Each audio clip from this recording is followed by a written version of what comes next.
Oke. Untuk PPT-nya langsung slideshow aja, Lex.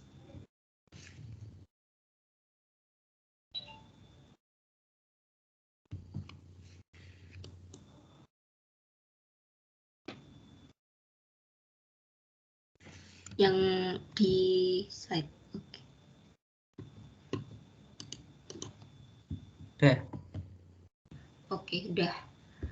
Oke, sebelumnya aku mulai. Selamat malam semuanya. Sebelumnya, perkenalkan kami dari kelompok 2 dengan anggotanya. Yang pertama ada Alex Rahman, kemudian yang kedua Riana Anggita, yang ketiga Sena Elizabeth Panjaitan, keempat Sofi Kamila Mufli Hani, dan yang terakhir adalah saya sendiri yaitu Siti Nuria Wahidah.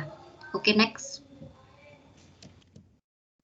Oke, sebelumnya di sini kami akan menjelaskan terkait 3, yaitu Microsoft 365, kemudian ada OneDrive, dan ketiga yaitu SharePoint. Oke, yang pertama yaitu Microsoft 365. Next. Oke, apa sih Office 365 itu? Di bagian kiri itu juga merupakan pengertian dari Microsoft Office 365, yaitu sebuah paket layanan produk-produk Microsoft untuk memberikan efisiensi kerja serta meningkatkan produktivitas dalam pekerjaan. Kemudian apa saja fitur layanan paket aplikasi di Microsoft Office 365? Yaitu ada beberapa seperti Microsoft Office, Excel, PowerPoint, Outlook, OneNote, Publisher OneDrive, Skype for Business, SharePoint, Yammer, dan lainnya. Oke, next. Oke, mungkin di sini akan dijelaskan oleh rekan saya. Silakan. Nah, ini selanjutnya apa sih 365 ini untuk siapa? Nah, kalau Microsoft 365 ini bisa digunakan oleh misal perorangan, juga bisa pebisnis, perusahaan, dan juga keperluan pendidikan. Misal digunakan oleh SMA, SMK, univ juga bisa. Nah, kemudian where. Nah, ini bagaimana ini di mana kita bisa menggunakan 365 ini. Nah, kita dapat menggunakan ini di perusahaan maupun lembaga pendidikan. Dan kita juga bisa menggunakan 365 ini melalui laptop, Android maupun iOS. Dapat juga kita bisa mengunduhnya melalui App Store maupun dari Play Store HP kita masing-masing.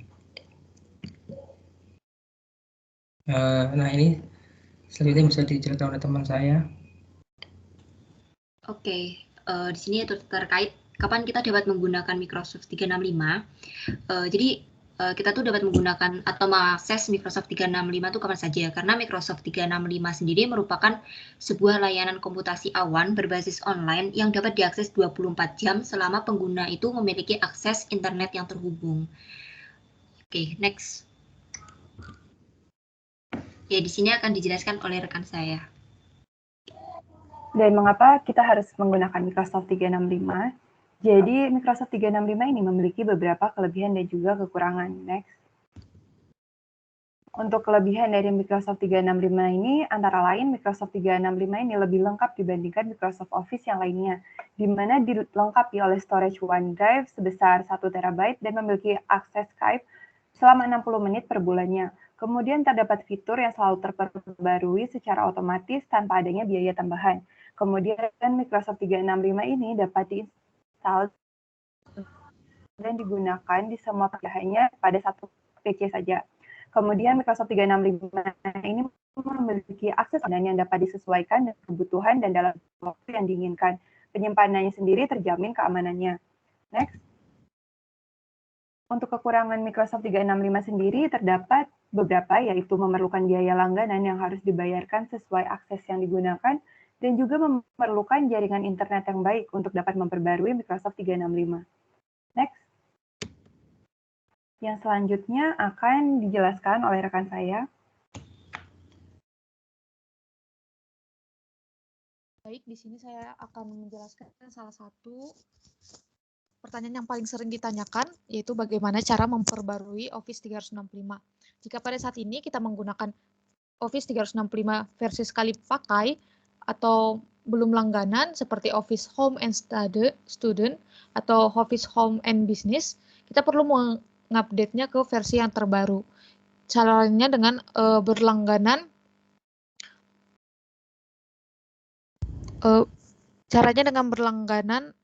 dan berlangganan Microsoft 365 yang bisa kita update di Play Store ataupun App Store kita. Dan tentunya ini memiliki biaya tergantung Office 365 yang kita gunakan. Terus kenapa kalau misalnya kita keuntungan untuk memperbarui Office 365, kita mendapatkan fitur Office yang terhubung ke cloud untuk membantu memaksimalkan produktivitas di seluruh perangkat, termasuk mendapatkan 1 TB penyimpanan OneDrive, fitur tambahan dengan aplikasi seluler Office, Skype, opsi untuk menginstal Office di seluruh perangkat, dan akses ke dukungan Office yang telah tersedia. Mungkin selanjutnya akan dijelaskan oleh rekan saya.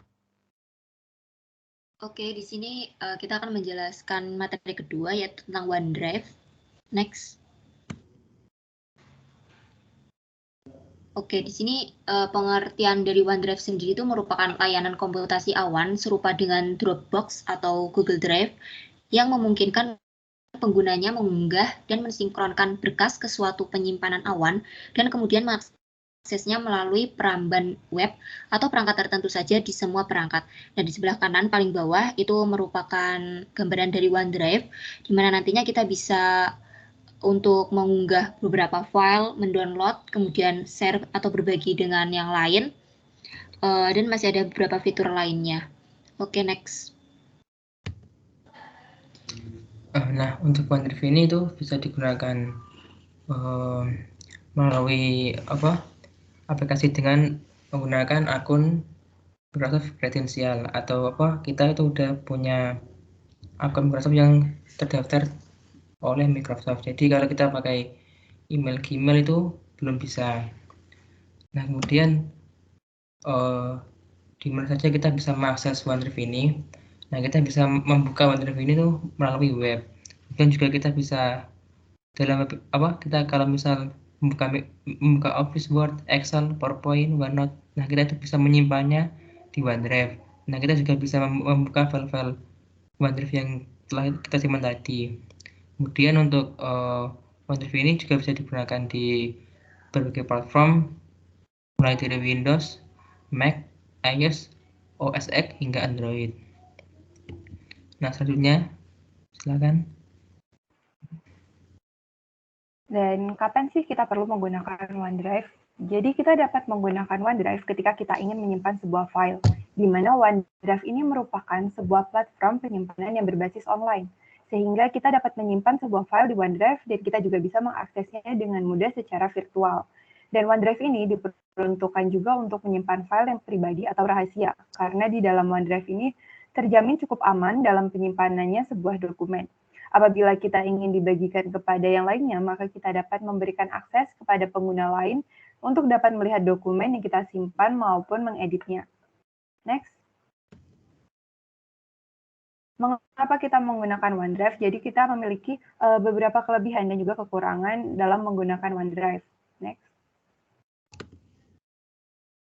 Kelebihan OneDrive itu terdapat beberapa, diantaranya adalah mempermudah mengakses file dari semua perangkat, terdapat akses mengedit dan menyimpan file secara otomatis sehingga tidak perlu mengkhawatirkan kehilangan file, kemudian terdapat fitur kolaborasi sehingga memungkinkan untuk mengerjakan tugas secara berkelompok di mana saja, kemudian OneDrive sendiri dapat membagikan file atau folder dengan siapapun dengan berbagai akses. Yang mana selanjutnya OneDrive memiliki tampilan yang user-friendly, yang mudah diakses dan terdapat fitur pribadi sehingga file dapat terjaga dengan aman. Next.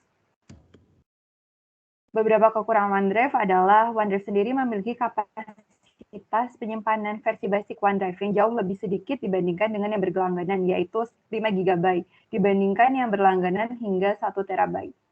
Next.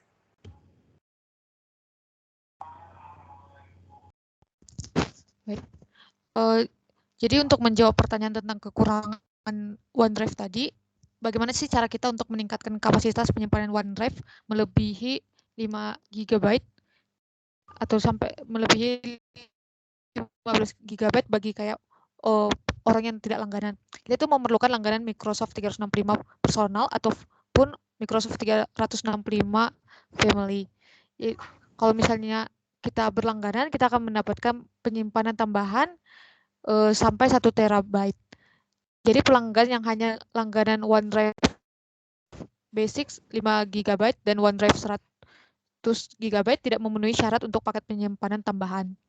Nah, di sini tersedia paket-paket yang disediakan atau ditawarkan oleh OneDrive itu sendiri. Mungkin sekian dari mengenai OneDrive, bakalan dilanjutkan mengenai SharePoint. Oke, terkait materi ketiga yaitu SharePoint. Next. Oke, pengertian dari SharePoint sendiri itu merupakan sebuah platform sistem manajemen dokumen berbasis web yang diciptakan oleh Microsoft Corporation. SharePoint sendiri itu dapat digunakan untuk menjalankan situs-situs web yang terdiri atas ruangan kerja atau share workspace dan dokumen yang digunakan secara bersama-sama atau shared documents. Oke, next.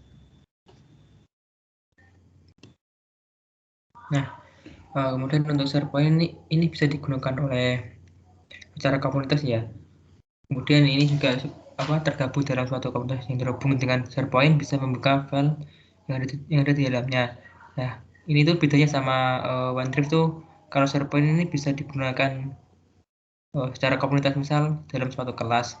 Nah, itu dalam setelah itu bisa membuka file SharePoint ini. Nah, kalau OneDrive itu harus memiliki izin akses dari si pemilik dokumen. Nah, kemudian untuk di mana sih kita bisa menggunakan SharePoint ini? Nah, untuk SharePoint ini itu bisa digunakan atau diakses melalui perangkat desktop, ponsel juga bisa, melalui iPhone, tablet maupun iPad. Jadi kita bisa membuka SharePoint ini di mana saja dan kapan saja. Next. Ya, selanjutnya saya akan menjelaskan kapan sih kita harus menggunakan SharePoint. Kita dapat menggunakan SharePoint ketika ingin menyimpan, menata, atau berbagi dokumen dengan pihak lainnya, karena dengan SharePoint kita dapat mengerjakan suatu file berbasis layanan, terutama Microsoft 365. Sangat disarankan karena dapat mengerjakan suatu file secara bersama-sama hanya dari satu web saja. Dapat diakses oleh siapa saja dan kapan saja. Langsung otomatis tersimpan dan dapat diubah selama pengguna mempunyai akses internet yang terhubung.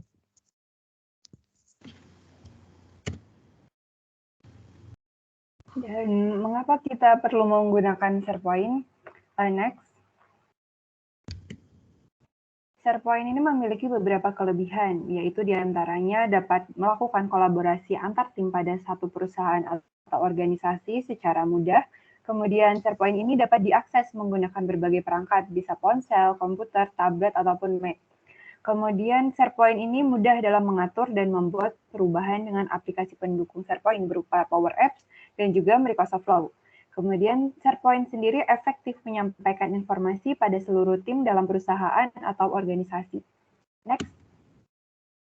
Selain itu, SharePoint memiliki beberapa kekurangan, yaitu memerlukan waktu akses yang lebih lama bagi penerima apabila kapasitas file yang terlalu besar, kemudian pemeliharaan SharePoint yang rumit dan juga sulit, kemudian terdapat biaya lisensi dan berlangganan yang mahal dan memerlukan pelatihan dalam mempelajari SharePoint dalam perusahaan. Next.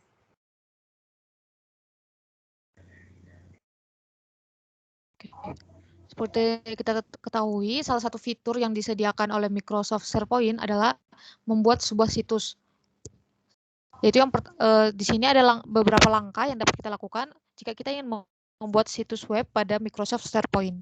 Yang pertama, pilih tanda plus buat situs di halaman mulai SharePoint. Terus kita memilih apakah kita ingin membuat situs tim atau situs komunikasi. Lalu kita masukkan nama dan deskripsi untuk situs tersebut. Lalu kita dapat memilih edit untuk mengedit alamat email, memilih tingkat sensitivitas untuk informasi situs, lalu mengubah apakah situs ini akan publik atau pribadi, dan memilih bahasa default untuk situs ini. Selanjutnya kita mengklik berikutnya, lalu tuliskan nama pemilik dan anggota. Dan akhirnya kita ngeklik pilihan selesai. Nah, dari sini situs web untuk SharePoint dapat digunakan sesuai dengan kebutuhan pelanggan. Mungkin sekian presentasi dari kelompok 2. Jika ada salah kata, kami mohon maaf. Sekian dan terima kasih.